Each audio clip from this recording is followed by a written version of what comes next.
So we are in the third session of this understanding blockchain technology course, right? So last couple of weeks we had gone through various topics on this various concepts of blockchain.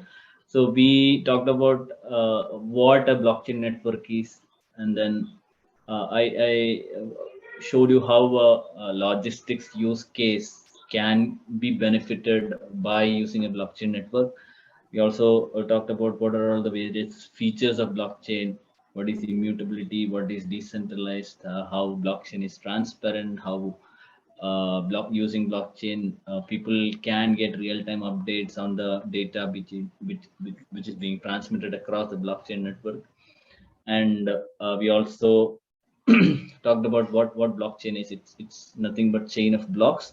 And we also try to compare blockchain ledger to a book wherein each page is considered as a block, and then whole book is a blockchain ledger, and then each page is a block, and then the entries in the page will be similar to what we say as transactions inside a block. And then how a blockchain ledger is found by connecting one block to another using the block hash and block numbers. And then we also talked about what a hash is, how hash is generated. I also showed you an example of how using a tool, how we can generate a hash of any data. It can be a string or a huge memory. Everything can be converted into a single hash and then used for integrity checks and other features to verify whether the data has not been tampered with. Okay, then we also saw what's inside a block, how a block is, what are all the elements inside a block, right? And then we also talked about what is an encryption, what is decryption, and then how it is used during the data transfer across the internet. And then we also talked about a little bit of the differences between a private blockchain and then public blockchain. What public blockchains, we primarily talked about Bitcoin blockchain network and then Ethereum blockchain network. In private blockchain networks, I also told about some of the examples like Hyperledger, R3, Corda, and then Quorum, multi-chain. These are all the various private blockchains available which the enterprises use, organizations who work on blockchain technology, and then how they use blockchain technology to solve business problems which can be benefited to the common man. Okay. Then we also saw how a block is getting created onto the, how a block is getting added onto the ledger, and then how the ledger is updated across multiple computers inside the computers or the nodes inside a network, right? And then we also talked about how a transaction is typically created inside a blockchain network, right? When how a transaction is initiated by somebody, how it is broadcasted onto the network, and then how it is picked up by various nodes, and then they verify, validate the transaction, and then some of them, ultimately one of them validate and then add the transaction onto a particular block, and then that block gets added onto the blockchain, and then ultimately that ledger update will be broadcasted across all the computers in all the nodes in the network, and then everybody will update their own ledger, and they all come into an agreement that this particular new block has been added and updated across all the computers, and then that is what is called as a consensus, right? Everybody is in consensus that a new block has come, it has got a certain set of transactions, and then we are all adding the same block onto our respective ledgers, and then current block number has been incremented by 1 by all the computers, right? Everybody has the same ledger data across, all the ledger data across the network will be same. So everybody will be in sync. Okay. And then we also talked about how if at all we are trying to create a, connect to a blockchain network, how can we do that? If at all we start connect to a network, and then we'll have to download all the block currently available in the network. We'll have to first update our system before we even starting to think of creating a new transaction. So if the current block number is 700,000 blocks are there in the network, our computer, when we are joining onto the network, it will first download all the 700,000 blocks onto our system. That is a normal full node mechanism. But there are also options by which we can also be take a snapshot of that, which is called as a light node. Okay, we don't copy all the block data till now, but we'll copy a snapshot of that, which will take only few hours to copy the data. Otherwise, 700,000 blocks will be like close to 120 GB of data will be downloaded to our computer. That will take maybe, if at all you have a super high speed internet, it might take some 3 to 4 hours, or maybe 6 to 7 hours. So 120 GB download. So depending upon your internet speed, obviously, that can be reduced by initiating a light node. People normally prefer to start a light node wherein you copy only the snapshot, and then you can also initiate transactions. Okay, and then we also talked about what is a blockchain address, and then in order to create a transaction, we need to have an address to participate in a transaction. Every blockchain transaction will definitely have a from address and a true address, right? When there is a cryptocurrency transaction or a Bitcoin transaction or an Ethereum transaction, there is a from address to address of definitely. So these addresses, right? So that will be usually it's called base 58 format. Okay, so it consists of like 52 alphabets, and then 50 alphabets, and then 8 numbers. Okay, base 58, and these addresses usually have something called they are attached with something called as a key pair. So every addresses will have a private key and a public key. Public key is something which will be exposed to all the nodes across the network. All the addresses will know my public key. Private key will be known only to me.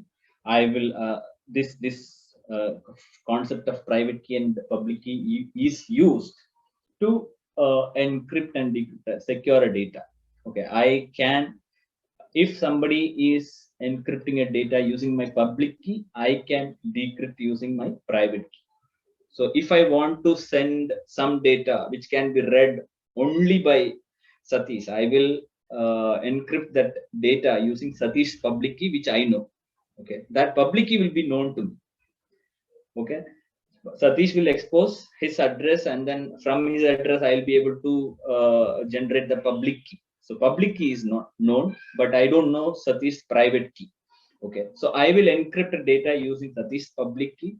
So that enables that will make sure that only Satish can decrypt the data, because Satish holds the private key.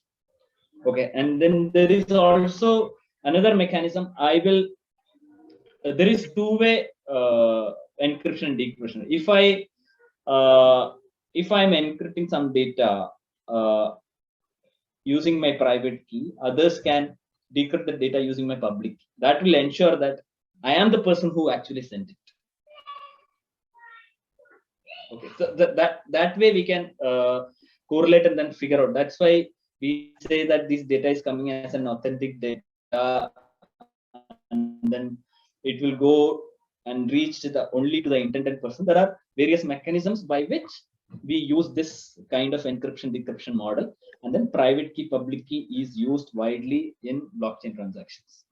Okay, and I also showed a few Ethereum transactions. I showed how a blockchain looks like through my node which I started. I have a small Ethereum node running in my laptop, just to demonstrate how an Ethereum address looks like, how a transaction looks like, how I can initiate a transfer of few ethers, 1 ether or 2 ethers from one address to another.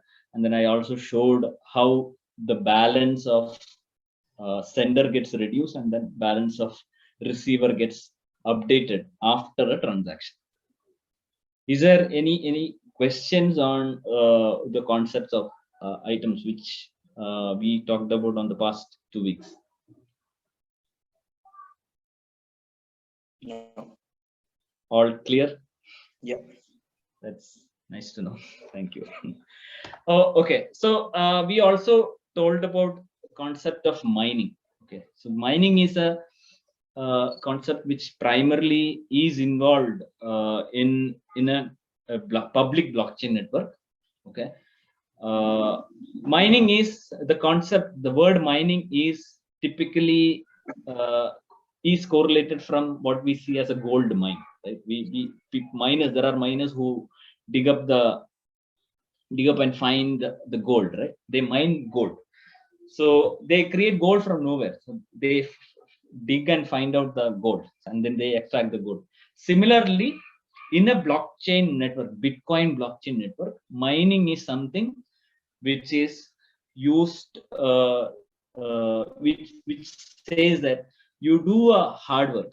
Okay, you do that hard work and then you get rewarded. That hard work involves your computational power. You have to validate a transaction. The transactions could be in thousands. There will be a lot of transactions coming from various computers in the network. These transactions you will have to verify, validate, and each and every transaction, and then these transactions will be bundled, and you will have to bundle them and then put it inside a block. Okay, in order to create the transaction and bundle into a block, you will have to compute that Merkle tree which I talked about. Okay, Merkle tree is something like it will have all the lowest level will have leaf will have transaction IDs. Okay, and then they form, finally they concatenate two transactions and then form a pair. Other two transactions they will form, and then they create a hash out of it, and then finally they build that Merkle tree. Okay, so all those things, computations is involved. Okay, and then finally they will be rewarded. Okay, so you might ask that everybody will be doing the same. There are lot of computers in the network. There will be a competition to mine. Okay. Several people will be mining the transaction because this transaction is broadcasted onto the network. Everybody will have the same set of transactions. There is something called as a transaction pool by which they will look at the new transactions and then they validate, and then they will create a block. So there will be hundreds of computers. So obvious question will be, many computers will be doing the same, right? So in order to eliminate that, there should not be multiple blocks created at the same time. So there is a competition. Okay, and the funda of Bitcoin blockchain is that they will get rewarded once they create a block. Okay, so every miner who is adding and creating validating these transactions, creating a block, and then adding onto the blockchain network will get some Bitcoin as reward. Okay, so there is definitely a competition among various computers across the world to mine each blocks. Okay, so this software introduced an algorithm. It's called proof of work. Okay, that is a consensus mechanism, consensus protocol, which is called proof of work. So there is all the computers, after validating these transactions and then trying to create a block, right? They will have to solve a mathematical puzzle. So that puzzle is something like you will have to find a hash which is less than so and so number. We'll have to find a hash which starts with 5 zeros. And I showed you the other day how to compute a hash, right? And then that hash can randomly start with any number, can start with any number you try to create a hash. And then the challenge here is, once you create a block, you will have to create a hash using that block, and then that hash should start with that computational puzzle says that you'll have to find a value which a number inside the block which helps to which will by which that particular block set of data, if you compute the hash, should start with 5 zeros. That is the condition. And then you will have to do that by incrementing a number, something called nonce. Okay, you will have to first try with 1, then 2, 3, 4, 5, 6, etc., etc. You'll have to do this mathematical equation computation probably thousands and 10,000 times. Then only you might find the correct value. Okay, and in order to do that, computers will use maximum their full CPU. So there will be multiple CPUs involved, GPUs involved to do this calculation first. So there is a competition among the miners to do this, to solve this puzzle. So the person who solves the puzzle will get the reward. So that is the funda by which a miner is getting rewarded, and then only one miner gets rewarded. So all the people in this world who are miners, they will be sweating out to actually get that reward. So currently, initially when the blockchain started, the reward for creating one block was 50. Person who mined first blockchain block was rewarded 50 BTC. So it comes from thin air. So the software generates that Bitcoin and then gives to the person who was mined. Okay. After some 200,000 blocks, that mining fee got reduced. It became 25 Bitcoins. Okay. Again, after 200,000 blocks, that mining fee got again reduced to 12.5. Okay. And after again 200,000 blocks, the mining fee got reduced to 6.7, 6.25. So currently, at the moment, as we speak, a miner who mines a block, who creates a block, who adds a block, will be rewarded 6.25 BTC. Okay. So I'll see a few points on what I just spoke. Okay. In a public blockchain network, the process of creating a new block and adding to the ledger is called mining. Okay. And because like gold miners who produce gold, Bitcoin blockchain nodes mines the cryptocurrency. They will mine the cryptocurrency, meaning the Bitcoin will be created from nowhere. The software itself will create.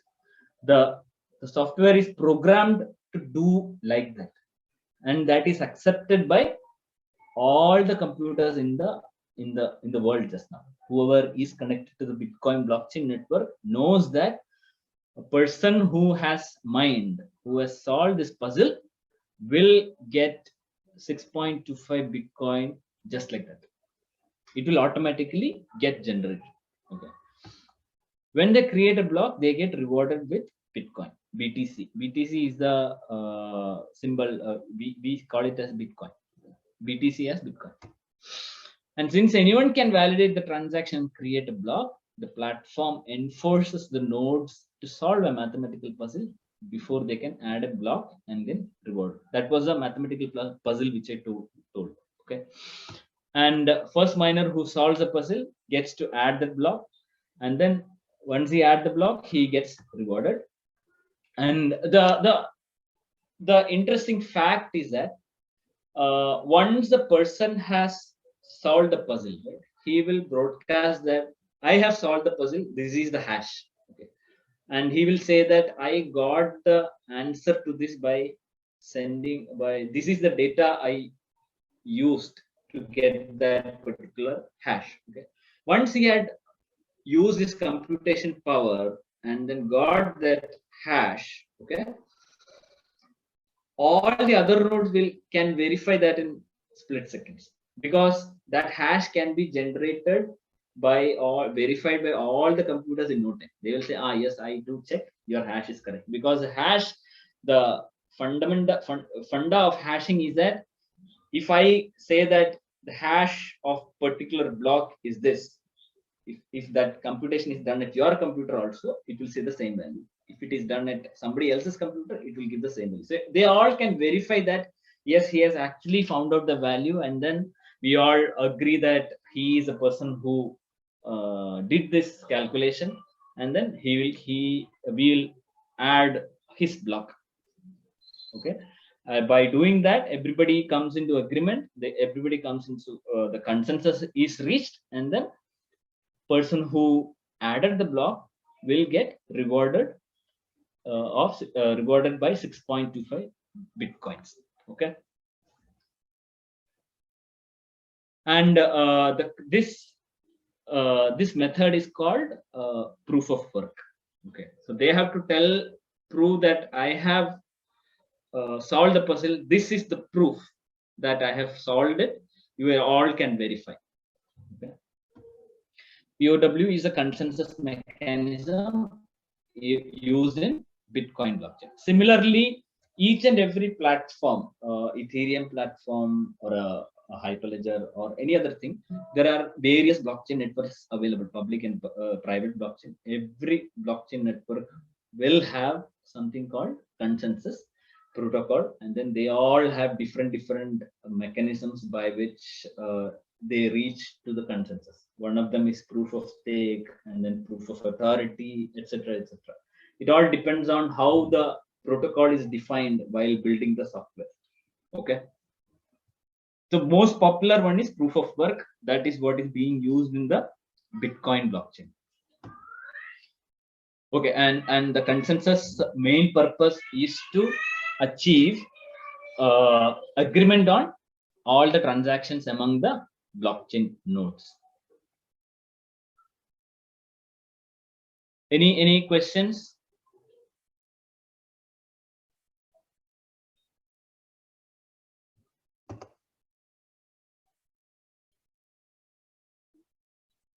Okay, I'll move on. We'll do it. Yeah, move on. So that now I will talk about some few of the cryptocurrencies. The popular ones is Bitcoin. So typically, cryptocurrency is a digital or a virtual currency, which is secured by the mechanism of by the technology called cryptography. Cryptography is involved, does involve mathematical equations and formulas. Okay, and there are protocols by which which is defined inside the blockchain, that you cannot counterfeit it, and you cannot double spend it. You cannot give the same cryptocurrency to another person once you have given it. Okay, so it's like our currency, right? You cannot give the same currency to two person.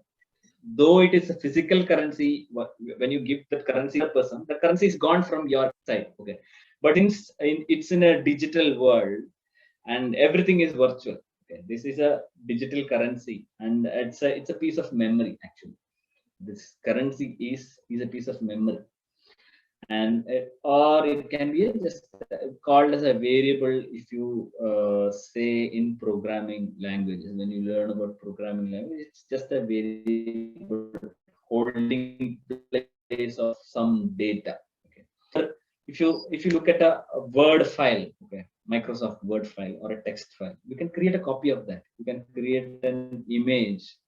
If you have a photograph, then you can, in a digital world, you can create multiple copies of the same file, right?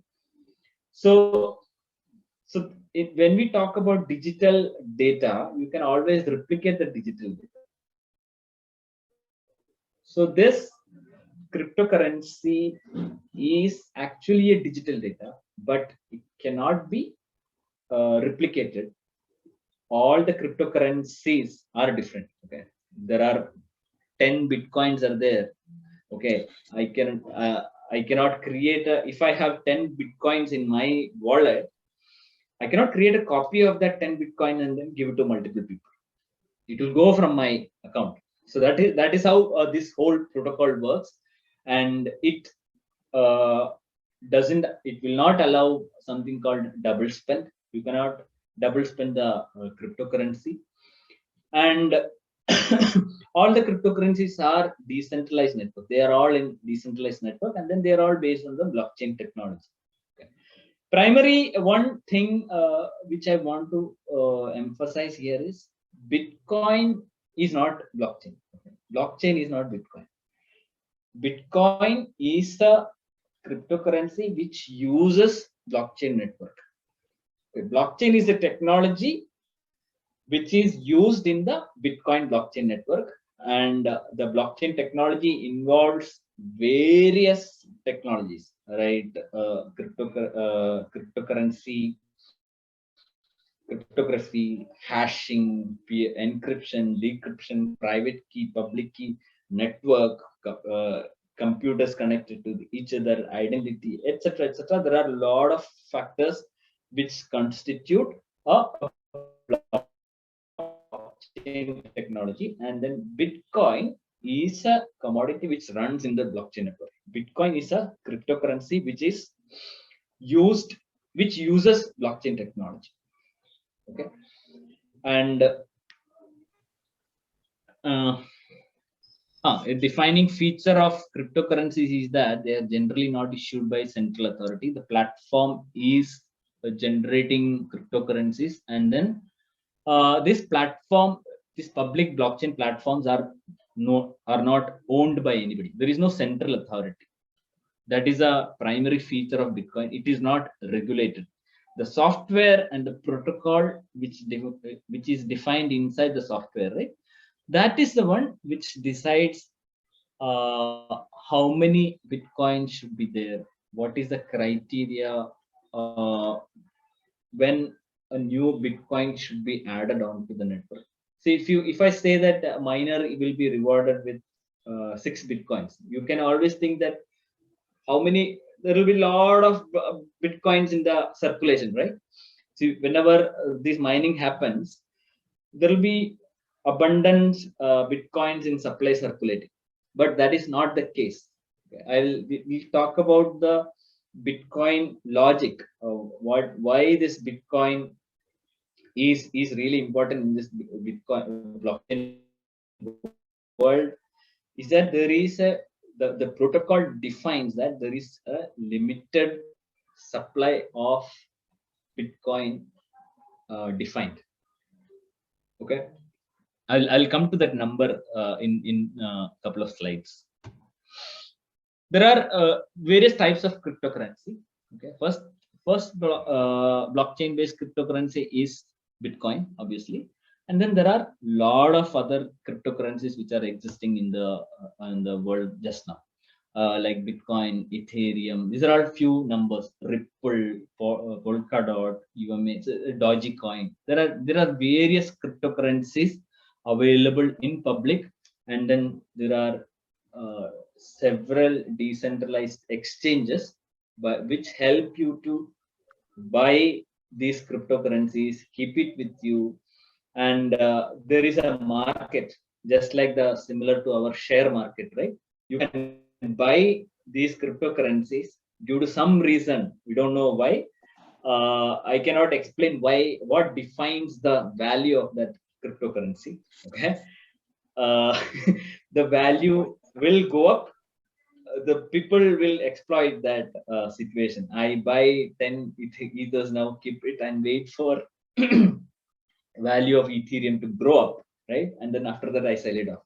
So that is how people make money, and then there will be a lot of transactions happening, trading actually, which happens using this cryptocurrencies. There are a lot of cryptocurrencies in this world just now, and there are several decentralized exchanges which help people to buy and sell. They can trade cryptocurrencies. Okay, and you will be surprised to see today the Bitcoin's value is, this is a data which I took some 2 weeks back. Okay, it's like close to $60,000. That is close to more than like 15-20 lakhs of Indian money. One Bitcoin. Okay. And Ethereum is like 4,500 US dollars. There are various other cryptocurrencies. Binance Coin is like $600. Solana is $250. There are various price charts in which says what is the current price of Bitcoin and other cryptocurrencies. There are exchanges which will help people to buy and trade the cryptocurrencies. Okay, and I told about Bitcoin supply. Right? If I say that a block when a miner is adding a block, he will get 6.25 Bitcoin. Okay, so this platform is creating Bitcoin. This is like our Reserve Bank of India. They cannot just keep on printing notes and circulate. Okay, there are certain norms by which they decide on how many notes has to be printed and circulated. Similarly, in Bitcoin blockchain, the protocol, the software which has been agreed, and people have come into consensus that in Bitcoin blockchain network, only 21 million Bitcoins will be circulated in total. Only total 21 million Bitcoins will be available in future. If okay, and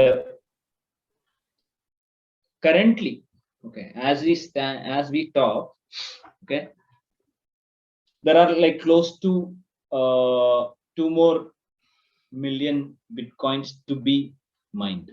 Okay, currently 18.575 Bitcoins have been mined already, and there are close to 2.5 remaining. Okay, the point what I'm saying, you could say that it started in 2000. It's been only 10 years. Okay, and within 10 years, 18.5 million Bitcoins have been mined. That is because first 210 blocks, okay, the mining fee was 50 Bitcoins. The next 200,000 blocks, the mining fee was 25. The next the 200,000 blocks after that, the mining fee was 12.5, and now it is 6.25. After 210 blocks again, the mining fee will be 3.15 or 3.175, right? So that Bitcoin reward, mining reward gets reduced over a period of time, and then the total supply will get over or will get down to zero. The 21 million Bitcoins will be circulated in circulation only in the year 2140. That's like again 120 years from now. Okay, so 18.5 million has been mined already in 10 years. The remaining 2 million or 2.5 million, it will take another 120 years to be mined. Okay, and due to as I told earlier, if somebody having a Bitcoin and then they lose their private key, they forgot their private key, nobody else can use that Bitcoin. It will get lost. And as of now, it's like close to 3.4 million Bitcoins are lost forever. That is a fact. People have lost money. Okay, they don't have access to that Bitcoin, and it is lying in the software. Nobody can access it. It can be accessed only if you are able to transfer from one person to another, right? In order to transfer, you need something called private key of that particular address which is holding the Bitcoin. Okay, only if you have the private key you will be able to transfer. Only if you transfer you will get money out of it. only if you transfer, you will be having the trading possible. Without trading, you won't. That money is dead money. Okay. So as of now, like close to 3.5, 3 to 4 million bitcoins have been lost forever. That is the statistics. Okay. And currently 18.865 total million bitcoins is in existence, and then 2.13 million bitcoins has to be mined. So that is like totally 89% have been bitcoins has been issued in the current status, right? 900 new bitcoins are being mined every day. Okay, so I'll show you one blockchain transaction just now. This is something what is called as a live blockchain network. Show that the current price is like 58,000. Okay, and the current block is 710. Block was mined some 6 minutes back. Okay, the previous blocks 710, 705. Before that, it was mined by before 33 minutes ago. Okay. And it will also show the miner who has mined that particular block, and then this particular polter doesn't know the address of that particular person. If you go and see other Bitcoin explorers, right? This is another blockchain explorer. They might know who is the actual miner, and it will also show what is the Bitcoin price. And this is a current 710, 706 is the latest block, and 710, 705 was mined by BTC.com. Here it says unknown. Okay, and when I can show it, if you go and look at this particular block, right?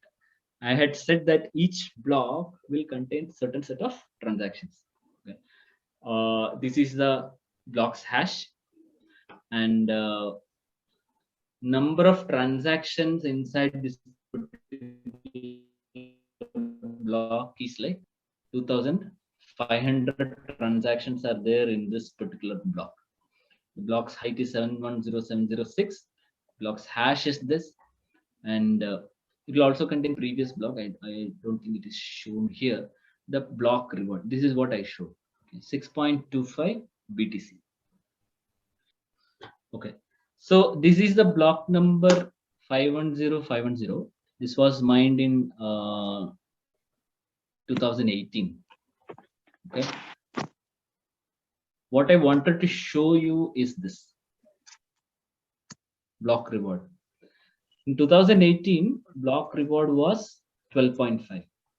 And if I go and check for like 200,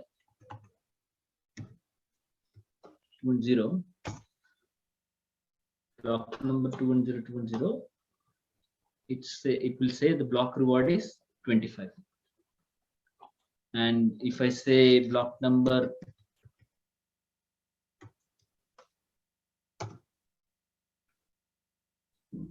the block reward was 50. So the person who mined this particular block got 50 bitcoins, and then this block was mined in 2010. Okay, today the mining fee is 6.25, and he didn't get any fee reward. Okay, now whatever you see just now will have, sorry about that. You will get the people who is mining, they are getting fee block transaction fees as reward. Okay, total 0.09 bitcoins, he got 6.25 as a block reward. And then there is transaction volume. What is the volume of number of bitcoins being traded in this particular block?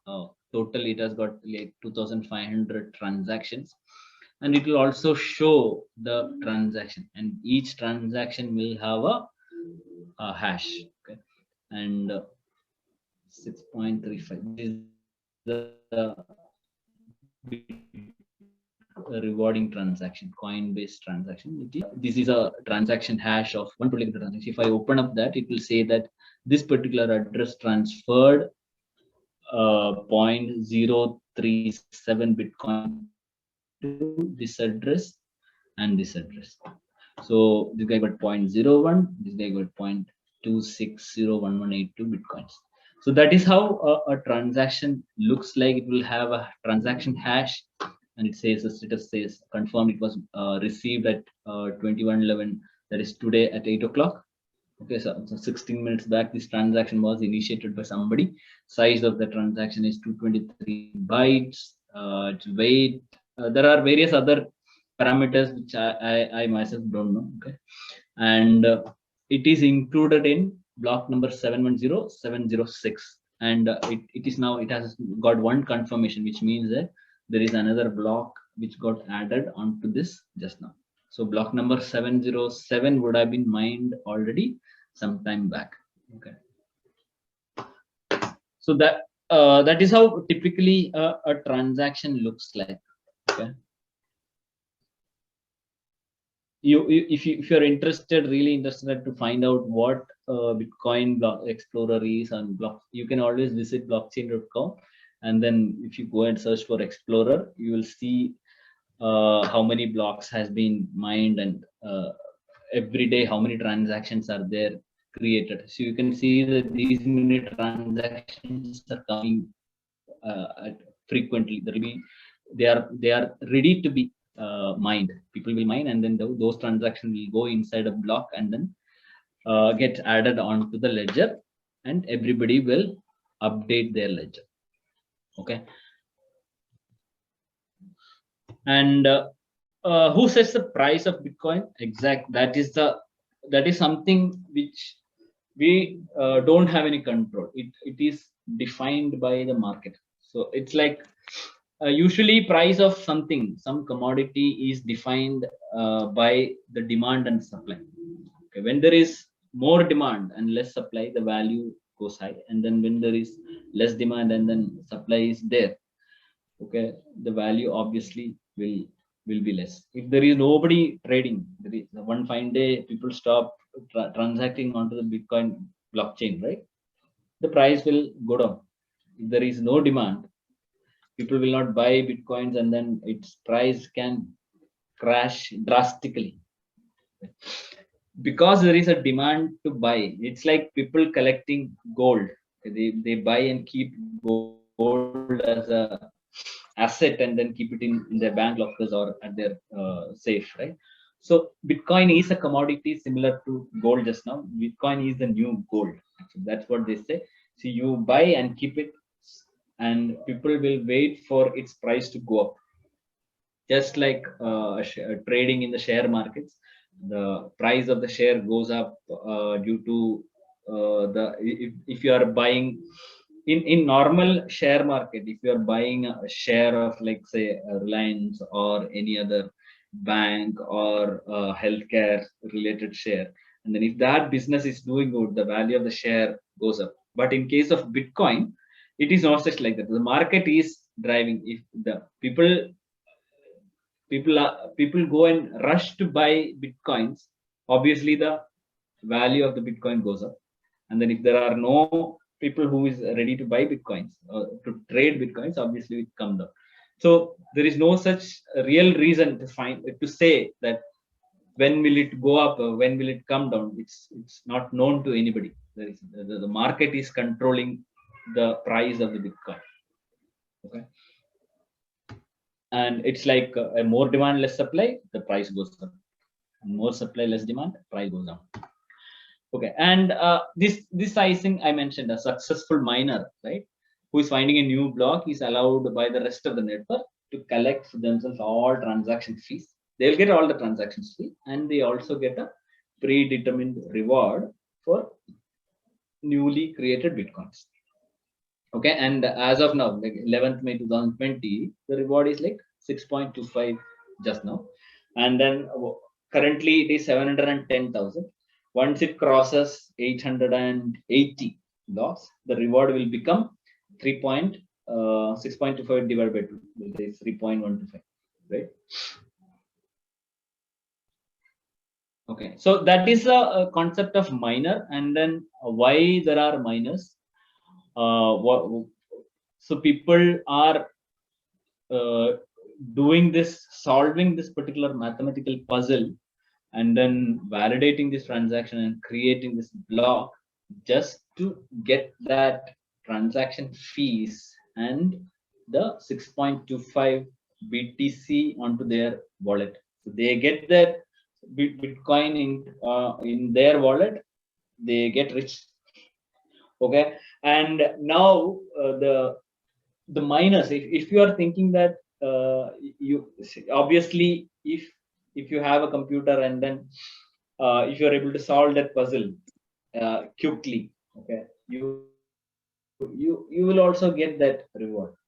But the problem here is that you need lot of computational power. Okay. People with multi-storied buildings filled with computers, which will do this process of calculating this, solving this mathematical puzzle to find out that hash value first. Okay, that is a computation. That is a race between multiple miners, and then what they do is they have a concept called mining pool. So they share the resources. Multiple companies, they share the resources and then try use all the computers to solve this puzzle first, and then once they, if they get BTC, they split up across and then they share. Okay, that kind of mode of business is also there. Okay, so it's for a common man, it's not so easy job to mine a Bitcoin and then put it in your wallet. Okay, and the Bitcoin protocol specifies that reward for adding a block will be reduced by half every 210,000 blocks, approximately. That's approximately 4 years, and then reward goes down, and eventually the reward will go down to zero. 3.125 will get again reduced to 1.735, and then so on. It will go down. Ultimately, by the year 2140 only, it will reach close to 0.000, that range. Okay. And it's interesting that normally our currency, right, when we say it is divided up to 2 decimal places, that's what we say.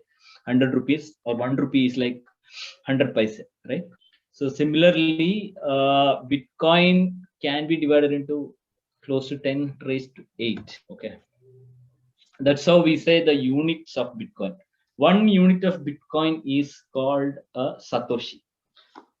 Okay, smallest unit of Bitcoin is called Satoshi, and 10 raised to 8 Satoshi is 1 Bitcoin. So BTC can be divided into 0.000001. Okay, that is 1 Satoshi. So people trade in Satoshis. Okay, it's not like BTC is like 60,000 now, $60,000. So you can imagine how much will be the value of 1 Satoshi. Okay, so normally the transaction fees and then trading is happening now, happening in Satoshis, not in actual BTCs. Okay. Similarly, Ethereum. Okay, what I showed the other day, I mean, in our last session, right? 1 Ether, I transferred 1 Ether. 1 Ether is unit of it. It can be divided into 10 raised to 18 small pieces. Okay, and smallest unit of Ether. Okay. Ether is a cryptocurrency which is used in Ethereum blockchain network, and then the smallest unit is called Wei. Okay. 1 Wei is 10 raised to minus 18 Ether. Okay. 1 Ether is equal to 10 into 1 into 10 raised to 8 Wei. Okay, and there is like kilo Wei, mega Wei, giga Wei, micro Ether, milli Ether, etc., etc., etc. Those are all the various denominations by which we say when we do Ethereum based transactions. Okay, and we'll talk about blockchain use cases, some of the use cases in the coming session. So Is there any questions as of now? Till now? Yeah. One thing I would like to ask is, you said 21 million is the cap on the quantity of BTC. So that means the BTC which is in circulation right now, plus whatever will be added with by the miners. So altogether is 21 million? Yes, that's it. It Only cannot 21 exceed million. That. No, it cannot exceed. Okay. So the supply side crunch will happen, I mean, once sometime. Suppose the demand falls, demand rises. So that's how the new Bitcoin will getting created will stop. Okay. Fine. So what will happen is, again, the people who are doing this mining, right? They should. So what next will happen is they will increase the transaction fees.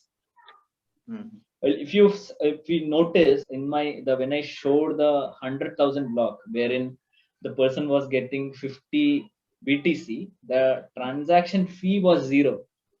Okay, whereas if you look at the current block, if you look at block 710,000, okay, there the reward is 6.25, but the transaction fee has considerably increased. So every transaction, if you want to transfer 1 BTC, you will have to give transaction fees also. So that transaction fees will get increased over a period of time, because miners, whoever is doing this calculation and then creating this block, ultimately it's all software which is doing. There is no centralized authority. Nobody is going to own this network. Everybody is a owner. Okay, so there should be a mechanism by which, or the people who is doing this hard work of validating and then creating this block and adding onto the network, they should get incentivized. So how are they getting incentivized? Either through block reward, which is getting created, which is added onto the supply, that will stop over a period of time, or then the value will get reduced over a period of time. So the transaction fees also will increase over a period of time. That's how they will make money, right? Okay. Interesting. Does that make sense? Yeah. That's how that is a protocol. The person who has created this, defined this, is called Satoshi Nakamoto. That's we don't know Satoshi the identity Nakamoto. Of. We don't know whether it is an organization or a group of people or a single person. That identity is not known. Okay, the way, so I'll call it as they. The way they have defined is that there should not be any confusion, or there should not be any real problem in defining how much should be go, how, or what is that. It should not fail ultimately. That is how. So the supply apart from the mining has been constant since the inception. Yeah, it is there for every block. New BTC will get added.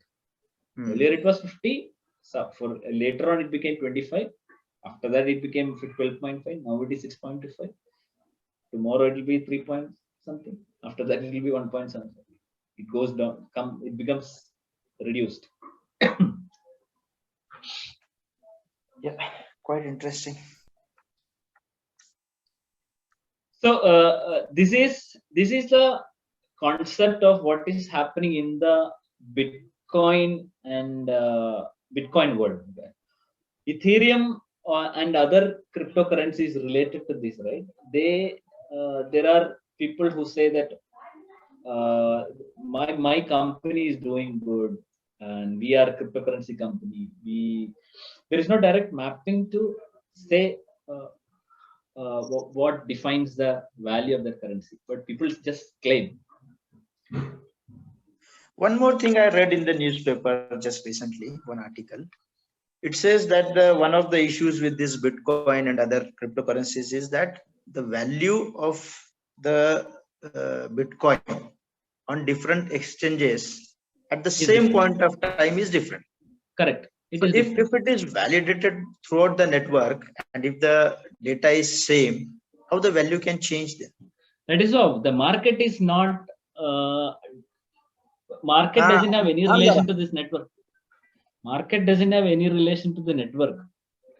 So market is a separate entity. The exchanges are separate. It doesn't have any connection with the blockchain network. The network holds only this digital currency. The value of it is decided by somebody else outside. Yeah. Earlier, when the Bitcoin blockchain network started, okay, the value of BTC was less than $1. So you would have heard that a person bought the first trading. He bought a pizza using 12 bitcoins or something like that. Yeah. One small pizza. Yeah. So imagine how much is that? It's like more than crores Yeah. for that pizza. If you think about that. Yeah. So the value doesn't have anything in relation to the network or the transaction or the protocol. It's all market which is defining the value. So that is with respect to the blockchain and the technology and with the cryptocurrency. So in the next session we'll talk about the blockchain technologies, various other use cases apart from cryptocurrency, and also use cases using cryptocurrency where they are used. Okay, you would have heard something called NFT recently. NFT is non-fungible tokens. Okay, we'll talk about. I'll talk about tokens in the next session. What is a non-fungible token or a fungible token? NFTs are given as a token. They're similar to the tokens when we go and to any shopping mall, right? You give your baggage or your helmet, and then they give you a token. Okay, a small plastic piece, right, which will say that token number 1 or 2 or 3 or that's a piece of paper. Similarly, this currency, digital currency or digital asset, we call is called as a token. Ultimately, your BTC is also a token. You just have something say that I have this much tokens with me. Okay, somebody has to give me money, or somebody has to give me my valuable things back. So we'll talk about NFT and various other blockchain use cases in our next session probably. So probably we'll be able to cover few of the blockchain use cases. Sir, Yeah. here I had a doubt that every transaction to get validated, there is a mathematical puzzle you said, right? With the minor No. solve. Not for every transaction. Transaction can be validated by the software itself. Okay, transaction validation is like verification of the address, whether the address is correct, the value, whether he holds that value to be transacted, whether the recipient address is correct. The mathematical puzzle is for creating the block and adding it. Oh, okay. Otherwise, And like you will have to minus create, see, current transaction, the blocks, latest block which I showed, right? It has like 2,500 transactions. There will not be 2,500 puzzles to be solved for one block. Okay. Oh. There is only one single puzzle which has to be solved by anybody. That is a proof of work. So there is only one mathematical puzzle to be solved to get that block added, not the transaction. Okay? Yes. Yeah. And just one more. This I mean the other cryptos, do they have similar this thing like what you explained about the Bitcoin? So the Ethereum and others, more or less maybe. The consensus mechanism is different. Okay. Is different. Each and every platform has different consensus mechanism. It is some places it is called proof of stake. Some of them is called proof of work, proof of the authority, and there are in private blockchains it's like Raft based or PBFT and stuff like that. It's all mathematical protocols. Okay, which it's a topic on its own. Would be same. I mean, the quantity is fixed. No. And this is the quantity is what I told about 21 million is only for Bitcoin. Okay. Ethereum, there is no such restriction. That's Okay. why people are creating any number of tokens and then that's why it is dangerous also. It is not regulated. Mhm. They will claim that I am going to create these many tokens and circulate. Nobody is going to validate and then nobody is regulating that. No bank, no government will say that if you lose money, we will give you, we will safeguard you. Nobody will say that. That's why it say that it is not regulated. Right? Yeah. You can't complain to anybody. You Yes, believe exactly. them, you put your money, you lost means there will be no support from the government. Exactly. Exactly. In fact, I know a case where a friend, I mean, a friend's friend, he has not sold, but his wallet shows 0. I don't know. I mean, how that case could be. He I had don't know. invested hefty amount in Indian currency, around 9 lakh rupees, and the wallet. He just got a mail or something where he just acknowledgement it came, and he said yes, and then it just went off. Oh, my. And he couldn't do, as you say, no regulatory, nothing. I Yeah, mean, just India, it is not regulated. There are yeah, restrictions, right? So you cannot go and complain. yeah.